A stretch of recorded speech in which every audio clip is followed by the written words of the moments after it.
Stacking core trauma. Di saat traumanya itu turun seperti tusuk sate. Kalau ditelusurin, semuanya dibilangnya dari core emosi yang sama. Ya, jadi kayak ketemunya ini lagi, ini lagi, ini lagi. Dan ketika dirilis dari bawah pun, rasanya itu kayak sama, kayak nggak berubah-ubah. Kenapa? Karena dia numpuk dari satu tusuk sate. Sehingga kalau dirilis, dia akan tetap rasanya kok gini lagi ya. Kayak nggak ada perubahan sama sekali. Nah, ini adalah termasuk trauma yang case-nya lebih sulit untuk diselesaikan karena ketika dirilis seperti tidak ada rasa perubahan yang terjadi dalam diri seseorang. Sehingga seringkali biasanya entah fasilitatornya yang sudah menyerah karena kayaknya kok kliennya ngeyel banget gak selesai-selesai, atau kliennya sendiri yang menyerah. Kayaknya tidak berfungsi nih sesinya kita. Ya, trauma yang muncul dari sumber serupa yang berulang kali terus-menerus di-reinforce. Nah, ini biasanya membutuhkan lebih dari 90 menit untuk menyelesaikannya. Bahkan terkadang bisa panjang sessionnya, bahkan menembus session berikutnya. Ya, contoh grafikalnya adalah seperti ini.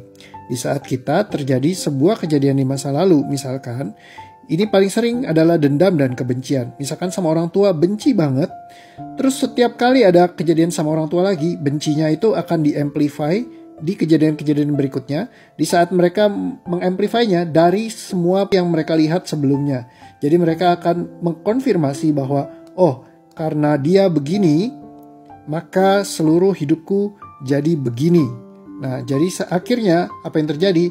Ini menjadi stacking core, karena dari satu sumber utama, terjadilah core-core emotion yang lainnya, dan selalu bergerak dari karena yang satu ini. Nah, ini seringkali terjadi ketika di case-case seperti dendam kesumat. Di saat seseorang tidak bisa mengampuni kebencian yang mendalam. Karena apa? Saat dendam itu ke satu orang itu aja terus-terusan kepikiran terus. Dia yang paling merusak hidup saya, paling menghancurkan. Sehingga traumanya menjadi stacking, menjadi satu. Aku sampai nangis loh. Dan itu diketawain kayaknya deh. Tiba-tiba nangis ya. Terus nangis tuh ya gak berhenti. Nangisnya karena apa? Dari kita benci sampai kita akhirnya kasihan sama dia. Ingat cuma keingat tapi nggak dapet feel-nya. Emosinya udah nggak ada. Iya, itu hebat sih. Kemarin lihat kelakuan dia masih gini aja gitu, masih nggak berubah gitu, kayak kesel sendiri sih. Sekarang nggak, iya loh. Ini satu ya. Iya. Fokus loh. Gue bisa ngebayangin nyalamin orang yang paling gue benci.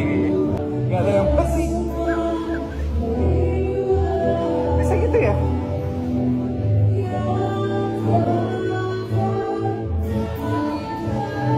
Gak ada emosi. Kok bisa ya? Speechless. Bener speechless.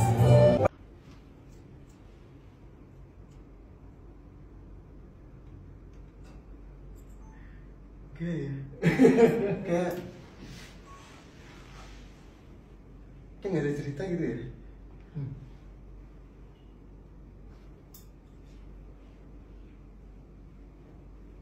Itu nggak sih kayak semua kafein pasti ya nggak ada apa-apa ya.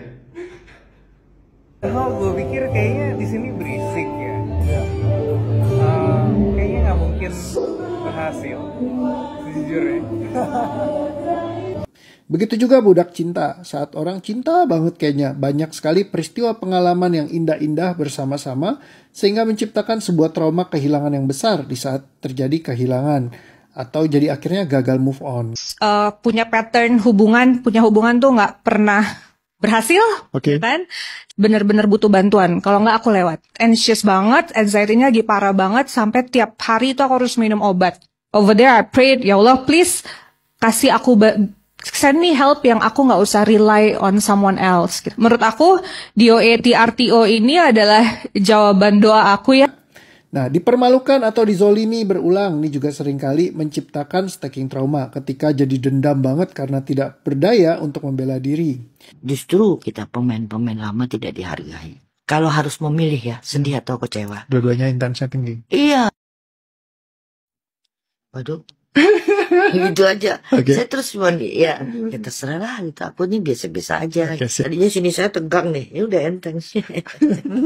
Atau spiritual trauma, misalkan yang bicara soal takdir ataupun karma. Nah, hal ini mungkin saya tidak akan bahas terlalu banyak di sini, ya karena setiap orang punya pemahaman yang berbeda-beda ya keyakinannya. Kayak kemarin-kemarin tuh aku ngerasanya kayak apa ya, ngapain sih gue hidup, sorry ya.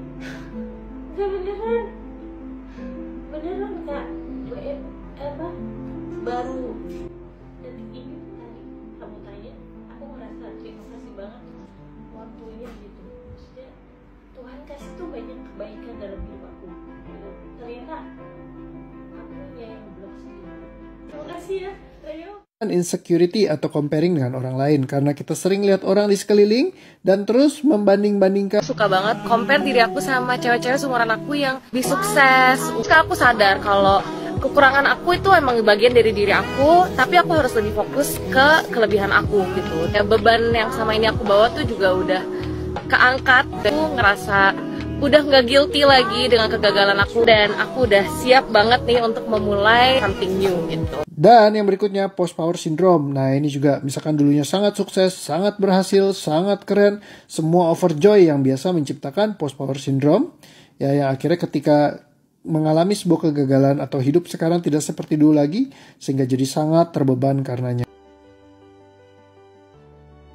Stres, terus kayak rezeki seret, susah bersyukur, pikirannya julid mulu sama orang, itu ngamuk-ngamuk, nangis terus, sedih. Kalau sekarang mah rezekinya juga jadi kayak jalan tol, kayak tadi segini jadi gitu. Juga misalkan merasa hidup tidak berarti, tidak bahagia, tidak sesuai passion, terjebak dalam kehidupan sekarang. Dan sangat pengen hidup aja, sia-sia hidup. Kayak bangun pagi aja kayak ya bangun lagi, gue berharapnya tuh gue nggak bangun gitu. Terus ya aku bersyukur gitu. Aku tuh semua kalimat harusnya bersyukur bullshit ini yang harus kita buang sih. Ketika kita mengharuskan diri kita untuk bersyukur apa segala macam, itu justru malah jadi beban tersendiri dalam diri kita. Kita coba proses ini aja. Staff DOE yang mau bunuh diri kemarin. gila. Aduh, parah banget. Nanti aku terkenal dong. Ntar banyak yang, wih, kok staff di mental health aja bisa kayak gitu ya, katanya. Ya, masih manusia. Kalau disimpan bebannya ya begini. Bukan berarti kamu nggak bisa kena beban mental. Fun fact. Itu namanya fun fact. Itu loh, kayak beda banget beneran. Gak tau cuaca di luar tuh, aku jadi cerah kan? Coba lihat di layarnya cerah nggak sih? Tadi kok kayaknya. Ya itu pas mendung, cumi.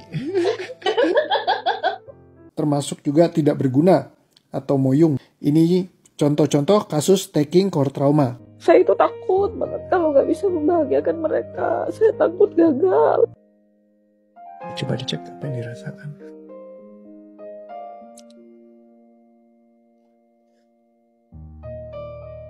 Hilang. Udah gak ada rasa khawatir, rasa takut sama orang tua, lebih ke hormat. Ini butuh prosesnya cukup panjang, jadi bertahanlah. Kita akan ngebahas core trauma yang berikutnya, yaitu multiple stacking core trauma. Nah, ini yang paling rumit ya. Yuk kita bahas sama-sama di video yang berikutnya. Ya, duit yang gue bayar gak sia-sia. Gue udah mikir itu anjing, duit yang gue bayar 1 jam doang. Gue bilang kayak, maksud gue mesti bener-bener, wah, gue bisa dibilang gue berharap banget sama sesi ini gitu, kayak bener-bener berharap banget gitu, karena kayak bener-bener kayak hidup gue tuh udah bener-bener literally gue turun 8 kilo lah, gue gak bisa main tenis, gue bener-bener tiap hari tidurnya juga bangun siang banget, kerja udah gak bisa, kayak why this thing is so much consuming me gitu loh. Ya buat kita yang ngerasain ya begitulah. Thank you.